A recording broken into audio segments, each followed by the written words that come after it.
The good news is that once you have the foundation of your business in place, your last main job is to drive traffic. The bad news is that driving traffic to your website isn't easy. It normally requires an investment of either time or money or both. But for the most part, there are two ways to market your site: paid methods or free methods. Let's take a look at paid advertising. A lot of people see the word paid and immediately run for the hills. They don't want to invest any money because they're afraid that they won't make it back. So instead they're willing to invest hours and hours of their time, which they can never get back, in order to build their business. And even though there's nothing wrong with that, keep in mind that paid traffic isn't just effective, it's fast. You can have thousands of people to your site within hours, whereas most free methods take a long time to build up. Plus, if you invest in paid traffic sources, you'll get instant feedback. You'll quickly learn if your squeeze page doesn't convert, if your one-time offer page is horribly written, and so on. So if you have the funds, I highly recommend learning a paid traffic method. It may seem scary at first, but you'll thank me later. There are a few ways to get into paid advertising, and each has its advantages and its disadvantages. Here are the main methods. The first one is solo ads, and solo ads are when you contact another email list owner who will send an email to his list for a small fee.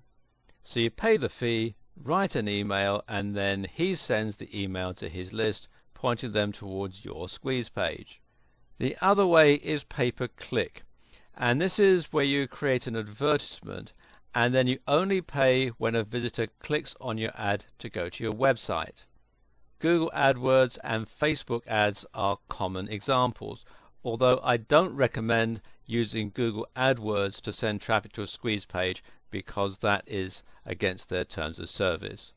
Then there are banner ads, and these are the picture ads that you often see on websites. You normally pay a certain amount up front and then you're guaranteed a certain number of views. So for example, you may pay $10 for the ad to be seen 10,000 times by site visitors. And then there's pay-per-view, and this is similar to banner ads, except the ad is normally a full-page website, not just a small square or a rectangular picture. Also, you normally pay a tiny amount per view instead of one large lump sum as you would do with banner ads. Now, I wish I could go into more detail with these, but keep in mind that entire products are produced every day about each of these methods.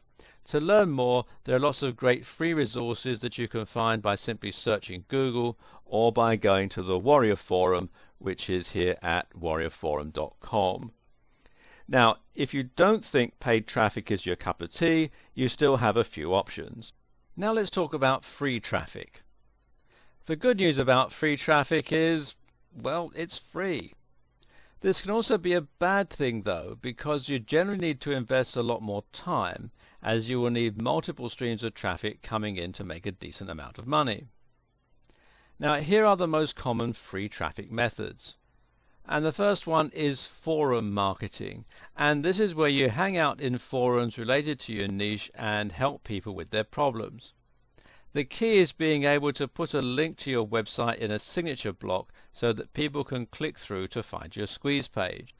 Then there's search engine optimization, otherwise known as SEO. And Google, Bing and other search engines will list your website at the top of the search results for certain keywords, and this can get you a lot of organic traffic. But it often takes a long time to reach the #1 spot.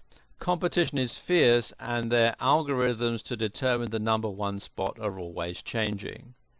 Then there's blog commenting, and blog commenting doesn't work as well as it used to do, but it can still work. The premise is that if you're the first or second person to comment on a particular blog post in your niche, and your comment is actually helpful, other readers will click through to your site to see what you have to offer.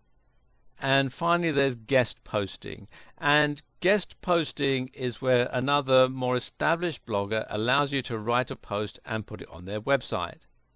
At the end you can link back to your website, and this is a win-win situation because it's free content for the blogger, but you'll benefit from being associated with them and you'll get free traffic. Ideally though, it would be great if you could have both types of traffic coming in. Not only will this give you more subscribers and sales, but it will help you determine what traffic sources work best for you, and then you can focus on them.